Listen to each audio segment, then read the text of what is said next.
البدع والأهواء، أهل البدع العقائدية وأهل البدع السياسية. نقول بيننا وبينكم السلف، بيننا وبينكم الكتب، كان فيقول البدع بيننا وبينكم. Qala al-Imam an-Nawawi rahimahullah wal ayatu fil bab kasiratun jiddan maklumah.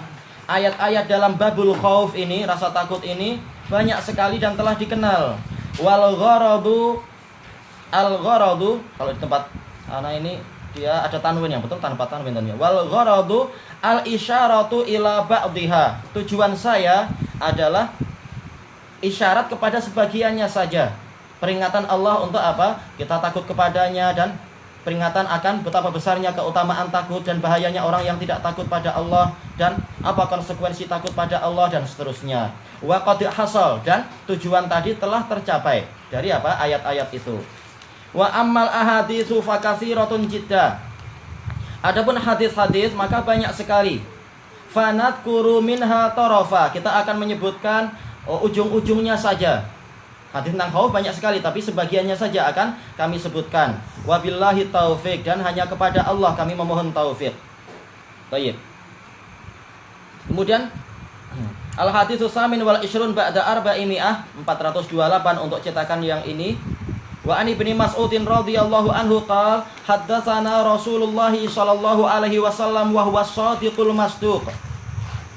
Telah meriwayatkan kepada kami, telah menyampaikan berita kepada kami Rasulullah sallallahu alaihi wasallam, dan beliau adalah yang sangat jujur dan dibenarkan.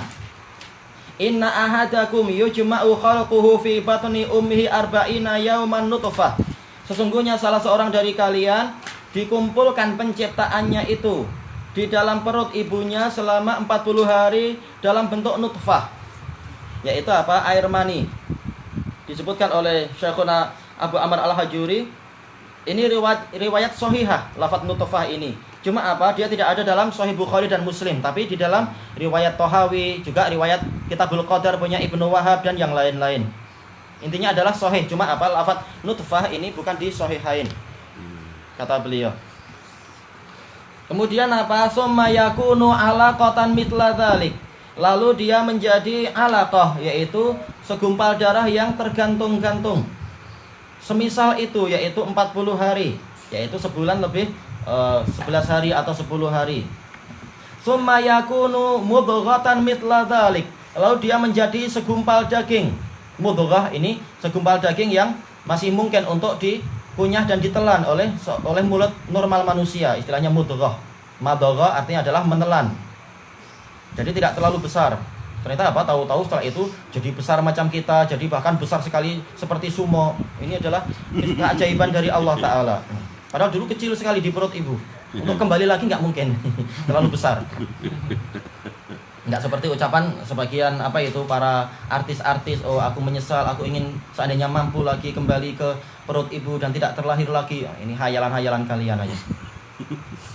Baik. Summa yursalul malak. Lalu setelah itu, setelah apa itu? 120 hari. Berarti berapa? Sekitar 4 bulan kah ya? Ya. Diutuslah seorang malaikat. Ini menunjukkan apa? Perhatian yang besar dari Allah kepada apa? Kepada para hambanya. Untuk masalah ini ada malaikat khusus yang mengurusi, dan mereka adalah diutus. Fayangfukhu fihi ruh. Lalu malaikat itu meniupkan ruh ke dalam calon bayi itu, ke dalam janin tersebut. Mulai apa? Ada kehidupan. Nah, di situ mulai apa? Dinilai beberapa hukum untuk dia. Boleh, maka apa? Disyariatkan untuk disolati, dikafani dan semacam itu kalau meninggal ketika usia itu. Kalau sebelum itu maka belum dianggap sebagai apa? Makhluk hidup. Wa yu'maru bi arba'i kalimat, dan diperintahkan dengan 4 kalimat, 4 ketentuan. Ketentuan tapi besarnya luar biasa. Bikat birizqi, ditulis rezekinya. Rezeki kita dalam satu saat saja kita nggak mampu menghitung. Rezeki dari sisi akal, dari sisi keamanan, dari sisi makanan, minuman, dari sisi ketenangan jiwa, dari sisi kebahagiaan, juga dari sisi di saat yang sama kita merasakan hujan, kita mendapatkan ini itu. Banyak sekali dalam satu saat. Gimana dengan sehari, gimana dengan seumur hidup kita, bagaimana malaikat menulis itu semua. Ini betul-betul keajaiban yang sangat besar. Wa ajalih, juga ketentuan masalah ajal dia, kapan itu dan dengan sebab apa dan seterusnya. Wa amalih, amalannya, ini juga besar sekali. Gimana menulis semua amalan? Ini betul-betul ayat yang sangat besar dari Allah Ta'ala kepada para hamba.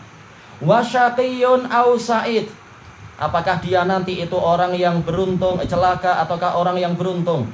Nah, di sini sisi apa? Rasa khauf yang muncul di situ, yang diinginkan di dalam hadis ini. Kita tidak tahu gimana kesudahan kita, wallahul musta'an. Fa walladzi la ilaha ghairuh. Dikuatkan lagi dengan berita berikutnya. Rasulullah sampai menyebutkan kalimat tauhid. Maka demi zat, kalimat tauhid dengan apa? Sumpah, demi zat yang tiada sesembahan yang benar selain Dia. Inna ahadakum la ya'malu bi amali ahlil jannah. Sesungguhnya ada salah seorang dari kalian. Inna ahadakum la dan seterusnya. Ini litaklil. Jadi jangan kemudian berarti ini semua, setiap orang yang beramal pasti polanya nanti akan seperti ini. Inna ahadakum, bukan, tapi ini litaklil. Di dalam apa? Sastra Arab. Ada salah seorang dari kalian itu yang dia benar-benar mengamalkan dengan amalan penduduk surga, hatta ma yakunu bainahu wa bainaha illa dhira', sehingga tidak tersisa jarak antara dirinya dengan surga kecuali 1 hasta saja. Enggak sampai 1 meter ya, 1 hasta itu kurang lebih. Fayasbiqu alaihil kitab, lalu dia didahului oleh kitab dia, yaitu catatan takdir dia. Masih ada apa? Amalan yang terakhir yang belum dia amalkan. Fayamalu bi amali ahlin nar, dia mengerjakan amalan penduduk neraka. Fayadkhuluha, lalu ditutup umurnya dengan amalan penduduk neraka, maka dia masuk ke dalam neraka. Nauzubillah. Wa inna ahadakum la ya'malu bi amali ahlin nar, dan sesungguhnya ada salah seorang dari kalian yang mengerjakan amalan penduduk neraka. Hatta ma yakunu bainahu wa bainaha illa dhira', sehingga tidak tersisa jarak antara dirinya dengan neraka kecuali 1 dhira' saja. Tapi apa? Jangan putus asa. Kita tidak tahu akhir hayat seseorang, jangan putus asa terhadap dia. Fayasbiqu alaihil kitab, lalu dia didahului oleh catatan amalan dia. Masih ada 1 amalan yang belum dia lakukan. Fayamalu bi amali ahlil jannah, lalu dia mengerjakan amalan penduduk surga. Fayadkhuluha, dan dia mati di atas itu, maka apa? Dia ditutup dengan husnul khotimah, maka dia masuk surga. Tayyib, muttafaqun alaih. Hadis ini menunjukkan apa? Masalah takdir. Segalanya itu sudah ditakdirkan oleh Allah sebelum kita berbuat, sebelum apa? Kita dilahirkan dan seterusnya. Maka siapa yang terbantahkan paling keras dengan hadis ini? Orang-orang Mu'tazilah yang mengatakan takdir itu tidak ada. Orang-orang yang mengingkari takdir. Orang-orang Qadariyah Mu'tazilah itu. Tayyib. Makanya terjadi khilaf pada akhir-akhir zaman sahabat. Khilaf bukan di antara sahabat, tapi apa? Sahabat dengan para mubtadi'ah dari kalangan Mu'tazilah, yang dibuat pertama kali akidah ini oleh siapa? Wasil bin Atha al-Ghazali, dan juga siapa itu? Oleh Amr bin Ubaid. Yang apa itu? Amr bin Ubaid ini adalah abang dari istri Wasil bin Atha itu. Nah, mereka ini yang mencetuskan akidah I'tizaliyah itu. Nah, mereka yang menentang hadis ini, karena hadis ini betul-betul apa? Menghantam wajah-wajah mereka. Padahal hadis ini nggak sendirian, hadis mutawatir dan ayat banyak sekali membahas masalah takdir manusia. Baik, makanya diriwayatkan, disebutkan oleh Imam Az-Zahabi di dalam Mizanul I'tidal, menukilkan dari Ubaidullah ibnu Mu'ad dari ayahnya, dia mengatakan, saya mendengar Amr bin Ubaid mengatakan apa itu? Lau haddatsani bihi al-A'mash lakadzabtu. Kalau A'mash yang menceritakan hadis ini kepadaku, niscaya aku dustakan dia. Walau sami'tuhu min Zaid bin Wahab lama shaddaqtuh. Kalau saya mendengar ini dari Zaid bin Wahab, niscaya saya tidak akan membenarkan dia. Walau sami'tuhu min Ibnu Mas'ud lama qabiltuh. Kalau saya mendengar ini dari Ibnu Mas'ud, pasti saya tidak akan menerima itu. Walau sami'tuhu min Rasulillah sallallahu alaihi wasallam la radattu alaih. Kalau saya mendengar itu dari Rasulullah SAW, saya akan bantah dia. Walau sami'tuhu minallahi azza wa jalla qultu laisa ala hadza mitsaqan akhata mitsaqana. Kalau saya mendengar itu langsung dari Allah azza wa jalla, saya akan mengatakan, bukan untuk perkara ini engkau mengambil perjanjian atas kami. Wah, ini betul-betul sangat lancang orang ini, naudzubillah. Maka jangan heran kalau orang-orang semacam ini dikafirkan oleh para ulama.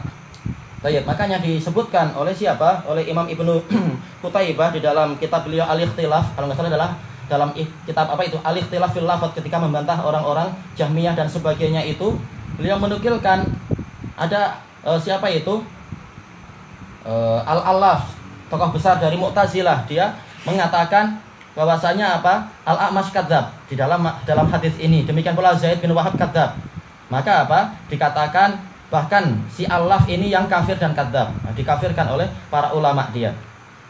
Dan diriwayatkan dengan sanad yang sangat sahih, dengan sanad yang sangat tinggi oleh siapa? Imam Al-Khallal, Abu Bakar Al-Khallal di dalam sunnah beliau dari Abu Dawud As-Sijistani. Siapa nggak kenal Abu Dawud As-Sijistani? Sulaiman ibnul Ash'as, apa itu? Pengarang kitab As-Sunan itu. Nah, beliau meriwayatkan langsung dari Muhammad ibnu Yazid dan beliau siqah. Beliau mengatakan apa? Karena memang case ini membuat para ulama letih, maka di suatu malam beliau bermimpi melihat Rasulullah Shallallahu Alaihi Wasallam dan di samping beliau ada Umar, yang mana Umar ini adalah apa? Termasuk lambang dari ketentraman kebenaran di zaman para sahabat. Kemudian saya bertanya kepada Rasulullah SAW, wahai Rasulullah, tentang hadis Ibnu Mas'ud yang meriwayatkan dari Anda sebagai as-shadiqul masduq tentang masalah takdir janin itu, apakah ini memang Anda ucapkan? Maka Rasulullah mengatakan, la walladzi la ilaha ghairuh inni haddastu bihi, demi zat yang tiada sembahan yang benar kecuali dia, benar-benar aku memang meriwayatkan hadis ini kepada Ibnu Mas'ud, menyampaikan hadis ini kepada Ibnu Mas'ud diulang 3 kali. Kemudian Rasulullah SAW mengatakan, semoga Allah mengampuni Al-A'mash dan orang yang meriwayatkan dari Al-A'mash dan orang yang meriwayatkan dari atasnya Al-A'mash, maksudnya yang di atasnya dan yang sebelumnya yang meriwayatkan hadis ini. Semoga Allah mengampuni mereka atas apa? Jasa mereka ini, mendapatkan pengampunan. Baik. Dan ini juga diriwayatkan dari jalur yang lain sampai kepada Muhammad bin Yazid oleh siapa? Imam Al-Lalikai di dalam Syarah Ushul I'tiqad Ahli Sunnah wa Jamaah. Baik. Ini adalah apa? Walaupun ini bukan dalil mimpi, tapi ini adalah mubasyirat, karena yang mendapatkan itu adalah para ahlul hadis yang siqah, yang salafi. Maka ini adalah mubasyirat mimpinya tadi itu.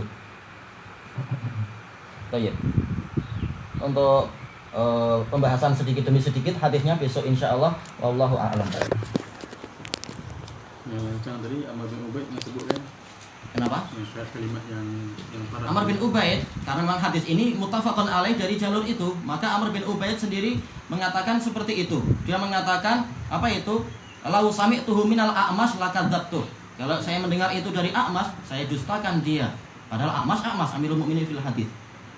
Walau sami'tuhu min Zaid bin Wahab lama soddaqtuh. Kalau saya mendengar itu dari Zaid bin Wahab, saya tidak akan membenarkan dia. Lau sami'tuhu min Ibni Mas'ud lama qabiltuh. Kalau saya mendengar itu dari Ibnu Mas'ud, saya tidak akan terima dari dia. Walau sami'tuhu min Rasulullah SAW la raddatu alaih. Ini lebih parah lagi juga. Kalau aku mendengar itu dari Rasulullah, saya bantah beliau. Harus tahu diri kamu itu siapa. Walau sami'tuhu min Allah azza wa jalla qultu laisa ala hadza akhadna misaqana. Kalau saya mendengar itu dari Allah azza wa jalla, saya akan mengatakan, bukan untuk ini engkau mengambil perjanjian dari kami. Sampai-sampai Amr bin Ubaid mengatakan, apa itu? Laukana tabbat yada abi lahabi wa tab fil Qur'an laisa lillahi ala abi lahab hujjah. Kalau betul-betul tabbat yada abi lahabi wa tab ada dalam Al-Qur'an, maka Allah tidak punya alasan untuk menyalahkan siapa? Abu Lahab. Karena apa? Sebelum Abu Lahab lahir sudah ada tabat yada di Lauhul Mahfuz. Berarti apa? Bukan salah dia kalau dia berbuat kekufuran, sudah takdir. Ini sembarangan aja. Sampai mengatakan Allah nggak punya alasan untuk menyalahkan orang ini nanti. Yaitu dia mengingkari surat tabat yada. Ini melampau, naudzubillah. Kalam doanya, filosofi doanya. Oh, dia filsafat besar. Jadi dia mengingkari dia punya ajal lah. Ajal yang ditetapkan oleh Allah. Karena orang Mu'tazilah mengatakan ada khawarimul ajal. Mungkin Allah menetapkan sesuatu, tapi apa? Boleh jadi ada kejadian yang nggak tersangka, ternyata sebelum ajalnya orang itu mati duluan. Baru Allah tahu, oh ternyata dia mati duluan. Padahal masih ada jatah ini, jatah hidup. Alhamdulillah. Jadi apa? Lancang kepada Allah Ta'ala. Ini yang dibahas oleh Syekhul Islam dalam Al-Muriyah, pembahasan takdir. Iya, dibahas panjang lebar masalah takdir dan masalah syariat di situ. Karena mereka berdalilkan dengan ayat-ayat syariat untuk menentang takdir. Sebagaimana lawan mereka, orang Jabriyah berdalilkan dengan ayat-ayat takdir untuk menentang syariat. Allahul musta'an. Bismillahirrahmanirrahim.